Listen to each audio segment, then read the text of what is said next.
Les amis, bonjour à toutes et à tous, bienvenue sur cette vidéo YouTube. Aujourd'hui les amis, comme vous l'avez vu dans le titre, on va parler de l'histoire de l'Australie. On va essayer de comprendre certaines choses, ce qu'on ne connaît pas de l'Australie finalement, parce qu'en France, on ne connaît pas trop l'histoire de l'Australie, qu'est-ce qui s'est passé. Donc on va essayer de comprendre tout ça dans cette vidéo. Et voilà, dans cette vidéo les amis, je vais lire un petit peu mes notes. Donc ouais, je me suis pris des notes parce que d'habitude je fais un peu, je fais tout le temps en impro. Là, je me suis pris des notes bien carrées avec une intro. Les trucs importants à dire, j'ai noté des dates, même les noms de certaines personnes qui ont été clés dans l'histoire de l'Australie. Donc voilà, on a bien des dates, etc. J'ai une conclusion à la fin. Et je vais parler aussi des jours fériés. Pourquoi les amis? C'est un sujet très très important pour moi parce qu'en vivant ici, je me suis rendu compte qu'il y avait des choses un petit peu bizarres ou certaines choses un peu spéciales. Donc on va voir ça dans cette vidéo. Les amis, n'oubliez pas de laisser un like pour soutenir la chaîne, les amis. Et abonnez-vous si vous n'êtes pas déjà abonné, les amis. Bon, voilà, c'est la base, quoi. Bon, on est parti. Les amis, j'ai mes notes. Il y a 2 pages. Vous inquiétez pas, on va bien énumérer les choses. Vous allez comprendre tout ça, les amis. Ça va être très, très intéressant.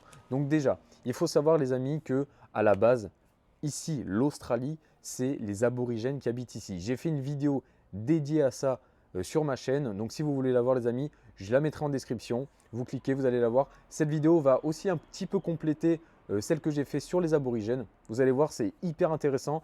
Moi, avant de venir ici, je ne m'étais pas trop intéressé à tout ça. Et finalement, c'est hyper intéressant. Et franchement, c'est rocambolesque. Nous, bon, les Français, on a une histoire incroyable. C'est l'histoire de la France, quoi. Mais on va voir pourquoi l'Australie, c'est intriguant. Les amis, je vais vous lire un petit bout parce que c'est hyper important. Les notes que je me suis pris là, je vais vous les lire parce que franchement, c'est incroyable. Donc, on va commencer cette vidéo par la colonisation européenne. Les amis, on voit ça de suite. Donc, en 1770, le capitaine James Cook a revendiqué la côte est de l'Australie pour la Grande-Bretagne. Donc là, en fait, la Grande-Bretagne est venue coloniser l'Australie au niveau des côtes est, donc sud-est, vers Sydney, etc. Ils sont venus coloniser. Vous allez voir dans la suite, c'est fou. Ils ont fait tout ce trajet, c'est des malades mentaux. Donc, la colonisation a commencé en 1788 avec l'arrivée de la First Fleet à Botany Bay. C'est la première flotte arrivée en Nouvelle-Galles du Sud. Donc la Nouvelle-Galles du Sud, les amis, c'est le sud-est de l'Australie. Si vous voulez un peu vous situer, si vous ne connaissez pas trop, vous n'êtes pas très bon en géographie, allez sur la map, Google Maps et tout, là, vous allez voir. Donc, ensuite, les amis, voilà, à une trentaine de kilomètres au sud de Sydney. Donc après avoir évalué les conditions à Botany Bay, ils ont navigué vers le nord et ont finalement décidé de s'installer à Port Jackson. Donc Port Jackson, c'est le port de Sydney ou un port à Sydney. Je ne sais pas s'il existe encore. Donc voilà, si vous voulez vérifier, faites vos propres recherches aussi. Donc celui-ci habite aujourd'hui la ville de Sydney. Cette flotte était constituée, les amis, c'est la folie. Écoutez, était constituée de 11 navires qui ont transporté les premiers colons britanniques, principalement des prisonniers. Donc ceux qui sont venus coloniser l'Australie, donc bien sûr c'était les Britanniques et tout, mais en fait ils ont apporté dans des bateaux des prisonniers pour refaire le boulot à leur place finalement. Donc c'est vraiment un truc de fou. Bon, les navires transportaient environ 1500 personnes, 736 condamnés, dont 548 hommes et 188 femmes. Voilà. Il y avait 2 navires de la marine, 6 navires de transport de condamnés et 3 navires de ravitaillement. Ok, les mecs sont venus charger. En même temps, pour faire toute cette route, je ne sais même pas comment ils se sont dit, ok, on va partir en Australie par bateau. Je ne sais même pas combien de temps ils ont mis. C'est la folie. Donc, marquant le début de l'établissement des colonies pénitentiaires britanniques. Donc voilà, là, dans ce paragraphe, en gros, les Britanniques sont arrivés, ils ont colonisé l'Australie par Sydney. Ils ont un peu cherché et tout, donc ils sont arrivés au sud de Sydney. Ils ont vu que c'était un peu galère pour accoster, etc. Ils sont remontés à Sydney. Ils se sont dit, ok, là c'est bon, on est paré, on va tout défoncer, on va coloniser cette terre et on va tout détruire, quoi. Bon, voilà. Donc ensuite, on va parler, là on va sauter un petit peu dans le temps et on va parler de la Fédération de l'Australie. Donc là, vous l'avez compris, la colonisation, il s'est passé énormément de choses.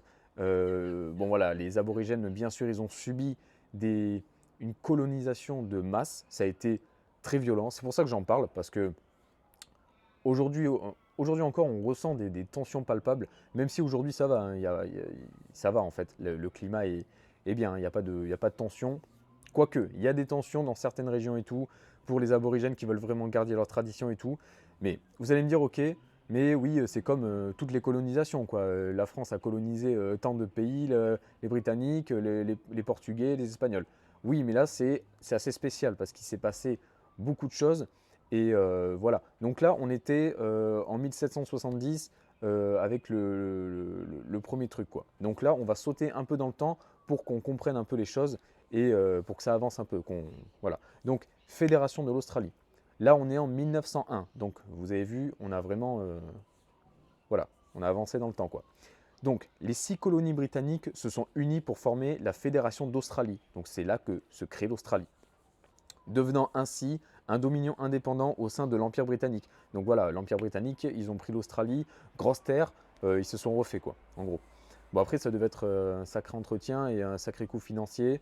Après, voilà, moi, pourquoi je fais cette vidéo? Parce que j'essaie de comprendre comment, à l'époque, en 1770, ils se sont dit, ok, on va aller coloniser l'Australie, et surtout qu'ils ne savaient pas qu'il y avait des ressources de fou, quoi. Peut-être, bon, peut-être qu'ils le savaient un petit peu, mais tu ne peux pas le savoir tant que tu n'es pas allé sur place, quoi. Donc, ok. Cette unification a établi le cadre pour la structure politique et gouvernementale moderne du pays. Donc voilà, là en 1901, ils ont vraiment commencé à établir certaines choses et tout. Ça a donné ce qui est aujourd'hui en Australie, la politique d'aujourd'hui. Donc, la conclusion pour l'histoire de l'Australie pour cette période-là. Donc, les amis, je vais vous dire.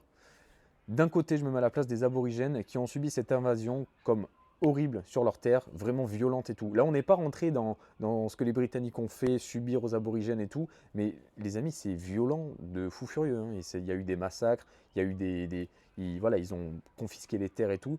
Bon, voilà, ça appartient à l'histoire. Je fais que énumérer des faits et voilà. Bon, après, je vais vous lire la suite. Donc, et de l'autre côté, je me mets à la place des Britanniques qui voulaient conquérir de nouvelles terres et agrandir leur empire. Ok, ça c'est l'histoire de l'humanité, hein, les amis. On veut que aller conquérir d'autres choses. On veut, comment dire, posséder, quoi. On est des pirates, quoi. Les humains, c'est comme ça, les amis. Donc, bon, c'est triste, hein, vous allez me dire, oui, c'est triste, hein, bon. Écoutez, je vais vous lire la suite. Il faut noter qu'ils sont complètement différents et incompatibles. Donc là, je parle des Britanniques et des aborigènes de l'époque. Les aborigènes ont un mode de vie adapté à des environnements hostiles, mais qu'ils maîtrisent. Donc ça veut dire que les aborigènes, ils vivent dans un environnement très très hostile avec les insectes, les prédateurs et tout, bref. Mais ils maîtrisent vraiment cette terre, ils habitent là-bas depuis 65 000 ans. 65 000 ans. Donc, cette culture possède une connaissance profonde et respectueuse de leur terre avec des systèmes sociaux complexes et une spiritualité riche. Donc aussi, voilà, il y a vraiment une inégalité au niveau des religions, quoi. Les Britanniques et les aborigènes, c'est rien à voir au niveau spirituel, hein. Donc, je vais vous énumérer aussi d'autres faits. Les colons ont apporté de nombreuses maladies qui ont décimé une grosse partie de la population aborigène. Ils ont souvent utilisé la force pour s'approprier des terres et aussi les percevaient un peu comme des singes. Ça, c'est ce que j'ai noté, les amis, c'est ce que dans les recherches que j'ai faites. Il faut s'imaginer aussi l'état d'esprit des Britanniques à l'époque. Ils sont venus, voilà, ils sont venus pour, en fait, sont plus, voilà, pour tout défoncer. Et c'est chaud, quoi. Donc, ils les percevaient un peu comme des singes, et c'est la réalité. Mais il faut comprendre aussi la mentalité de l'époque, hein, les gars. Bon, ensuite, je vais continuer cette vidéo avec 3 jours fériés. Donc là, je vais parler de 3 jours fériés qui sont vraiment spécifiques. Je les ai pris en exemple et vous allez comprendre dans les minutes qui suivent pourquoi j'ai décidé de les mettre dans la vidéo. Donc, j'ai appelé ça un peu les jours fériés malaisants, entre guillemets. Bon, parce que moi, pourquoi je vous parle de ça? Parce que je l'ai vécu. Là, ça fait quelques mois que je suis ici. Et il y a des jours fériés qui sont très spéciaux par rapport à justement l'histoire de la colonisation. Donc, vous allez comprendre pourquoi. En Australie, les jours fériés varient selon les États et les territoires. Déjà, vu que l'Australie est énorme, ça varie. Les 3 jours fériés assez spéciaux pour les Australiens descendants des colons et des aborigènes aussi. Premier jour, le Australia Day, ok. Donc c'est le 26 janvier, mis en place en 1788. C'est l'arrivée des colons, la première flotte. C'est une journée de célébration nationale très controversée car elle est perçue par beaucoup, notamment par les peuples colonisés, comme un jour de deuil et d'invasion. Donc, ce qui est compréhensible. Donc, pour ce premier jour-là, les amis, c'était le 26 janvier. Donc, j'étais là le 26 janvier en Australie. Et c'est un peu spécial. Par exemple, moi, je travaillais ce jour-là, mais il y a certaines personnes à mon travail qui ne sont pas allées travailler parce que c'est un jour férié, entre guillemets. Mais vu que c'est hyper controversé, il y en a qui sont en mode, écoute, c'est juste une journée où c'est la première fois où on est venu en Australie pour coloniser et décimer quasiment une population. Donc il y en a qui sont contre en fait ça. Et donc voilà, il y en a qui sont pour, c'est leur choix. Et aussi, il y a les aborigènes, voilà, tous les peuples qui étaient en Australie. Mais bien sûr, c'est une humiliation pour eux. Ça doit être une humiliation. J'essaye de me mettre un peu des deux côtés, des descendants des colons et des aborigènes. C'est très très spécial comme sentiment, hein. Franchement, c'est pour ça que je fais cette vidéo. Ensuite, deuxième jour, Anzac Day. Donc ça s'appelle comme ça, je ne sais pas pourquoi. 25 avril, mis en place en 1916. Donc là, on fait aussi un saut dans le temps. Hommage aux soldats qui sont morts lors de la campagne de Gallipoli pendant la Première Guerre mondiale. Cependant, ce jour rappelle les racines coloniales puisqu'il manque à la participation de l'Australie, encore jeune nation coloniale, à une guerre mondiale sous le drapeau britannique. Et oui, quand la Première Guerre mondiale est apparue, avec nous, avec les Britanniques, et bon, après ça s'est transformé en guerre mondiale, c'était très très compliqué pour l'Australie, encore jeune nation à l'époque. Bon, c'était quand même très compliqué, les amis, avec les peuples aborigènes et tout. C'était pas encore au point pour les Britanniques, hein, donc c'était très très compliqué. Voilà. Donc, ensuite, il y a le troisième jour, et lui, il est un peu plus commun, on va dire, mais c'est un peu, voilà, je vais vous le dire. Ce jour férié célèbre l'anniversaire officiel du monarque britannique, actuellement le roi Charles III, pardon. Donc, une humiliation de plus pour les peuples aborigènes. Donc, je l'ai noté, mais voilà, c'est l'anniversaire du roi là. Et bon, pour les aborigènes, ils le prennent ça pour une humiliation de plus, ce qui est assez compréhensible. Mais voilà, vu que maintenant c'est aux Britanniques, c'est normal qu'ils célèbrent un peu l'anniversaire de leur roi, etc.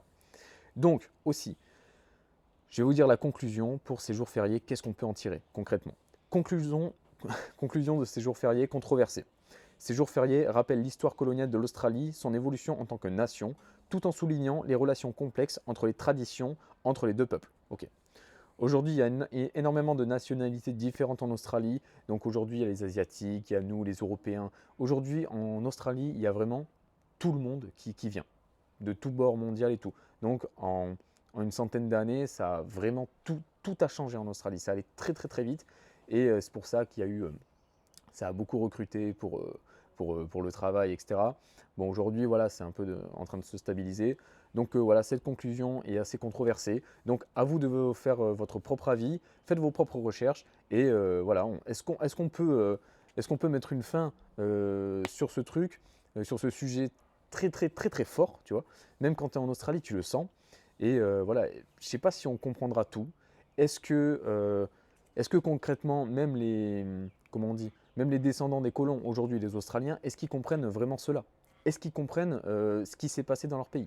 Et encore là, je vous ai lu mes notes et tout, mais il y a énormément de petits points, des choses qui se sont passées très très graves par rapport à tout ça. Donc on peut se poser pas mal de questions. Donc d'ailleurs, je me suis noté quelques questions là. Donc déjà, que les Australiens pensent-ils de tout ça? Il faudrait, je ne sais pas, les interroger. Moi, après, j'ai beaucoup parlé avec mes collègues de travail, etc. Et voilà, il n'y a pas trop d'avis. Il y en a, ils sont pas, comment on dit, il y en a, ils sont pas informés, hein. Il y en a, ils sont pas informés, les amis, hein, sur tout ça. Il y en a, ils s'en foutent. Il y en a, ils sont pas d'accord. Il y en a, ils sont d'accord. Bon, voilà, comme tout sujet, quoi. Donc, quelles étaient les principales motivations économiques des Britanniques à l'époque? Ça, c'est la question que je me pose. C'était quoi leur véritable enjeu? Aujourd'hui, on sait qu'ils ont découvert l'or, etc. Il y a eu beaucoup de ressources en Australie. Mais à l'époque, quelles étaient leurs motivations? C'est un truc de malade mental de traverser tout le globe comme ça par bateau, avec des prisonniers, des trucs. Mais les mecs sont des. C'est incroyable, hein. Donc, comment la découverte de l'or au 19e siècle a influencé le développement de l'Australie coloniale? Donc, quand ils ont découvert l'or, ils ont dû se dire, ok, on a bien fait de venir, c'est vraiment la bonne pioche. Donc, en plus, je crois que l'or a été découvert dans le désert australien ou je sais pas quoi. Aujourd'hui, c'est la ville de Perth. Donc, c'est quand même fou, hein. Je vous le dis, c'est fou, les amis, hein.